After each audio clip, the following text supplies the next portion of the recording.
Good morning, student. I am Leena Yadu. Today, our topic is Renaissance of Europe.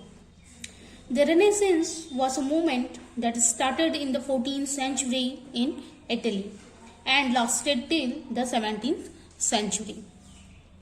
Renaissance means rebirth, and the thinkers of this period thought to rediscover and revive the learning of the ancient Greeks and Romans.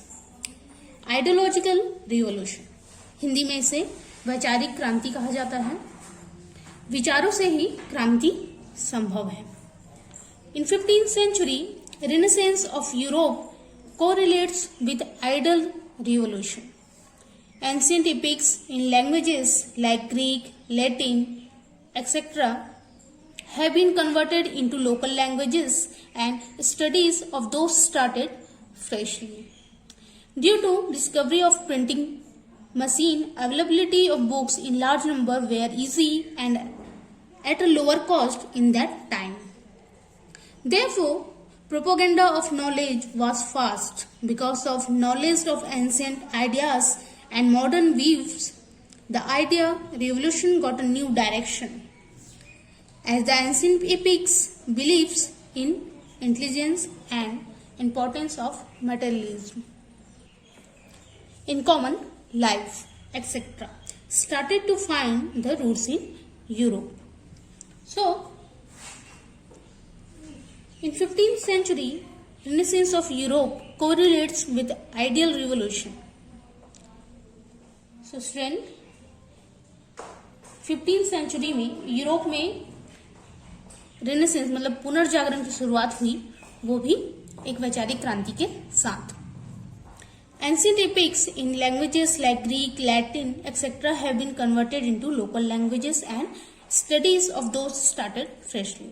जो उनकी ancient epic मतलब जो उनके प्राचीन ग्रंथ थे, उनको वो ग्रीक और लैटिन भाषा में लिखे हुए थे, जो आम लोगों की समझ में नहीं आते थे।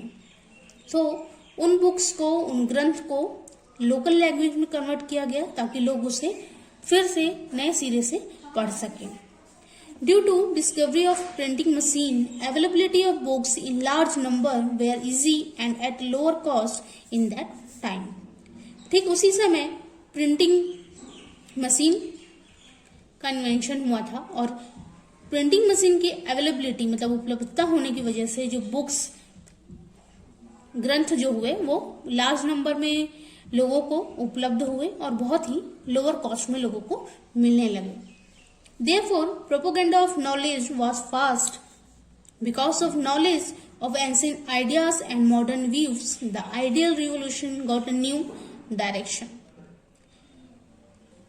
लोगों को बुक्स मिलने लगी, एंशियंट बुक्स मिलने की वजह से वो उसे पढ़ने लगे तो उनकी नॉलेज इंक्रीज होने लगी, उनकी नॉलेज बढ़ने लगी और उनकी खुद की आधुनिक सोच दोनों मिलकर एक रिवोल्यूशन को एक नई दिशा दी। As the ancient epics believed in intelligence, importance of materialism in common life, etc., started to find the roots in Europe. ठीक वैसे ही प्राचीन ग्रंथों में निहित इंटेलिजेंस, इंपॉर्टेंस ऑफ मटेरियल मतलब भौतिकवाद को लोग बढ़ावा देने लगे और ये यूरोप में अपनी जड़ें पकड़ने लगी। Different cultures of literature, art, fine art, sculpture, science, etc. influenced the change of views. Artists have mostly depicted human emotions and natural beauties of nature in their art pieces. जो ideological revolution हुआ उसका effect आपको हर क्षेत्र में देखने को मिला, चाहे वो लिटरेचर हो, आर्ट हो, साइंस हो। वैसे ही जो आर्टिस्ट थे वो पहले देवी देवताओं गॉड्स की आर्ट पेंट करते थे, बट इस रिवोल्यूशन के साथ ही उन्होंने अपने व्यूज को चेंज किया और फिर वो ह्यूमन इमोशन को पेंट करने लगे, नेचर ब्यूटीज पे अपनी आर्ट को आगे बढ़ाने लगे। Scientist like Copernicus and Galileo established new scientific explanation about universe by breaking the olden beliefs. उस समय जो साइंटिस्ट थे, स्पेशली कोपरनिकस एंड गैलीलियो, उन्होंने ओल्ड बिलीफ्स, लोगों की पुरानी व्याख्याओं का खंडन करते हुए, उसका विरोध, उस चीज को तोड़ते हुए एक नए साइंटिफिक व्यूज लेके आए. For example, earth revolve around the sun, कि अर्थ सन के अराउंड रिवॉल्व करती है. This thoughts brought adverse effect in religious faith. और इस तरह के जो व्याख्यान आए, साइंटिस्ट ने जिस तरह के चीजें लोगों के सामने अपने विचार रखे, इनसे धार्मिक धर्म जो विश्वास लोगों को था, जो भ्रम था, उसका खंडन हुआ. और and gave rise to movements in religious reformation. और यही कारण था कि यूरोप में रिलीजियस रिफॉर्मेशन, धर्म सुधार आंदोलन की शुरुआत हुई. So let's see student, our next topic, movement in religious reformation. Roman Catholic Church has a great control over the society in the medieval Europe. Christian Holy Book Bible was written in Latin. Common people could not understand this language. 15th century में जो society थी, उस पर Roman Catholic church का बहुत ही ज्यादा control था. Means वो बहुत सोसाइटी पे बहुत ही ज्यादा इफेक्टिव रोल प्ले कर रहे थे. Christians holy book Bible was written in Latin. जो क्रिश्चियन की, जो ईसाई धर्म की जो मेन बुक है बाइबल, उनका जो ग्रंथ है, वो उस समय लैटिन भाषा में था. जो आम लोगों की, आम जनता की भाषा नहीं थी, वो उसे समझ नहीं सकते थे. They could not understand this language. Taking advantage of this ignorance of the people, some Christian religious leaders encouraged malpractices. लोगों की इसी इग्नोरेंस, मतलब लोगों की इस अज्ञानता का फायदा उठाते हुए जो धार्मिक गुरु थे, जो सम लीडर्स रिलेटेड टू रिलीजियस, वो लोगों का शोषण करते थे. They also exploited people in the name of the religion. मतलब वो धर्म के नाम पे लोगों का शोषण किया करते थे. Corruption was leading in this religious institutions. So revolution started in Europe against corruption to bring reformation in religion. लोगों की इसी इग्नोरेंस, अज्ञानता का लाभ धर्म गुरु और धर्म संस्था दोनों ने उठाया और लोगों का शोषण किया. इस समय जैसा कि कहा कि रोमन कैथोलिक चर्च सोसाइटी पे बहुत ही ज्यादा प्रभावशाली थे. प्रभावशाली होने की वजह से जो कुछ लीडर्स थे, वो लोगों का शोषण करते थे. मतलब उनकी भावनाओं का गलत फायदा उठाते, अपने लिए उसका फायदा उठाते थे. और इसीलिए उस समय जो चर्च थे, जो रिलीजियस गुरु थे, लीडर्स थे, उनका समाज पे बहुत ही ज्यादा बोलबाला था. उनका भ्रष्टाचार बढ़ता जा रहा था. और यही कारण था कि इस भ्रष्टाचार के, इस करप्शन के विरोध में लोगों ने आवाज उठाई और रिफॉर्मेशन ऑफ इन रिलीजन, मतलब धर्म सुधार आंदोलन की शुरुआत हुई. Thinkers of the time raised voice against corruption prevailing in the religious institutions. Religious institutions के खिलाफ, उनके भ्रष्टाचार, उनके करप्शन के खिलाफ लोगों ने विरोध किया. स्पेशली जो थिंकर्स थे, जो विचारक थे उस समय, उन्होंने इसका विरोध किया. Then Bible was translated in local languages so that local people could also read it. German religious leader Martin Luther protested against these religious institutions and gave his opinion. In that, he told the people, "You people should read the Bible and understand the elements of religion and not believe in religious leaders." He challenged the Christian leader Pope for independent power and also protested against the religious settlement and prevailing malpractices. So his believers were called Protestants. Due to religious reformation, Pope became less powerful.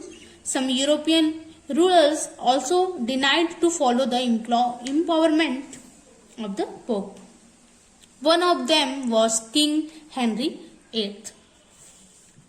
So students, thinkers of the time raised voice against corruption prevailing in the religious institution. धर्म संस्थाओं जो उस समय जो religious institution थी उनके corruption के विरोध में जो विचारक थे, जो विद्वान लोग थे, उन्होंने वॉइस राइज किया, उन्होंने उसका विरोध किया. They raised voice against the religious institutions. Then Bible was translated in local languages. Printing press आ गई थी. प्रिंटिंग प्रेस के आने से बाइबल को लोकल लैंग्वेज में ट्रांसलेट किया गया. लोकल लैंग्वेज में ट्रांसलेट होने की वजह से आम लोग, जो आम जनता थी, वो उसको अच्छे से पढ़ सकती थी और समझ सकती थी. German religious leader Martin Luther protested against these religious institutions and gave his opinion. उस समय जर्मन धर्मगुरु थे मार्टिन लूथर. उन्होंने इस रिलीजियस इंस्टीट्यूशन और उस समय जो पोप का वर्चस्व समाज पर जो प्रभावी था उसका विरोध किया और विरोध करते हुए अपना एक वाक्य या कहें अपना एक ओपिनियन लोगों के साथ शेयर किया. You people should read the Bible and understand the elements of religion and not believe in religious leaders. आप लोगों को धर्म गुरुओं के कथन को ही धर्म ना मानकर स्वयं बाइबल पढ़ना चाहिए और धर्म तत्वों को समझना चाहिए. उनका लोगों से सीधा यह कहना था कि आप बाइबल खुद पढ़िए और खुद उसमें लिखी हुई बातों को समझिए, ना कि अंधविश्वास करते हुए जो धर्मगुरु हैं, जो लीडर्स हैं, उनकी बात पे अंधविश्वास करिए. He challenged the Christian leader pope for independent power and also protest against the religious settlement and prevailing malpractices. उन्होंने क्रिश्चियन लीडर के निरंकुश सत्ता को चैलेंज किया और रिलीजियस सेटलमेंट के जो दोस्त थे उसका विरोध किया. इसीलिए जो उनकी बातों को मानने वाले लोग थे, जो उनके विचारों का समर्थन करते थे, उनके साथ खड़े थे, उनको प्रोटेस्टेंट कहा गया. मतलब अनुयायी, जो उनके फॉलोअर्स थे, उन्हें प्रोटेस्टेंट कहा गया. Due to religious reformation, Pope became less powerful. क्योंकि धर्म सुधार आंदोलन मूवमेंट हो रहा था, रिलीजियस रिफॉर्मेशन हो रहा था, तो उससे क्या हुआ कि उस समय पोप की जो पावरफुल एस्टेब्लिशमेंट था सोसाइटी में, वो कम होने लग गई थी. Some European rulers also denied to follow the empowerment of Pope. और इसी से प्रभावित हो गए, इसी से इंकरेज हो गए जो यूरोपियन किंग्स थे, उन्होंने भी पोप के ऑर्डर्स को फॉलो करने से मना कर दिया था और वो भी उनका साथ छोड़ चुके थे. जिसमें से बहुत ही फेमस किंग है किंग हेनरी VIII. उन्होंने रिलीजियस रिफॉर्मेशन में अपना विशेष योगदान दिया. In this way the religious reformation lead to modern idealism and thoughts and initiated awareness in Europe. इसी के साथ आपका ये टॉपिक कंप्लीट होता है student. In my next video I will start your next topic. Thank you.